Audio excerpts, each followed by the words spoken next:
শুনিয়ে রেখো আমি পাইলট শিল্পী ওরে বাবা রে বাবা শুনিয়ে রেখো আমি একজন শিল্পী মেরে জয় কা বাংলা জয় কা বাংলা আই এম জয় যুবলীগ শিল্পী হায়।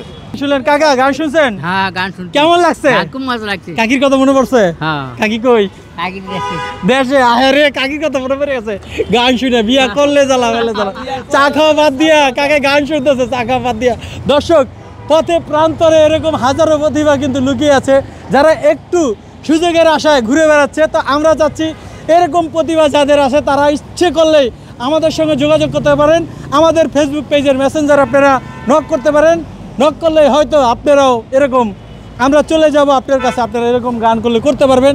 এর পরবর্তীতে যদি কারো ভালো লেগে থাকে আপনাদের গান, তাহলে তারা হয়তো আপনাদেরকে স্টুডিওতে গান করাবে। তো এই যে মাসুমের গান শুনলেন, এবং এখানে রিস্কাওয়ালা ভাই আছে, ওনার নাম কি ভাই? নাজমুল ভাই। এরা কিন্তু গান করতেছে, পথে প্রান্তরে থাকে। মাসুমের কথা বলতে পারি, মাসুমের জন্য আপনারা দোয়া করবেন। মাসুমের ভিডিও যদি আপনারা বেশি বেশি করে শেয়ার করেন, হয়তো বা কারো না কারো নজরে আসলে যেন মাসুম একটা পর্যায়ে যেতে পারে। ওর কিন্তু একটাই স্বপ্ন, ও শিল্পী হবে। তো সেই স্বপ্ন পূরণ করতে পারেন শুধু আপনারাই এই ভিডিওটা শেয়ারের মাধ্যমে। তো যে যেখান থেকে দেখছেন, আবারও বলছি, সবাই ভিডিওটি শেয়ার করে দেবেন। সবাই ভালো থাকবেন, সুস্থ থাকবেন, সুস্থ থাকবেন। আসসালামু আলাইকুম ওয়া রাহমাতুল্লাহি ওয়া বারাকাতুহু।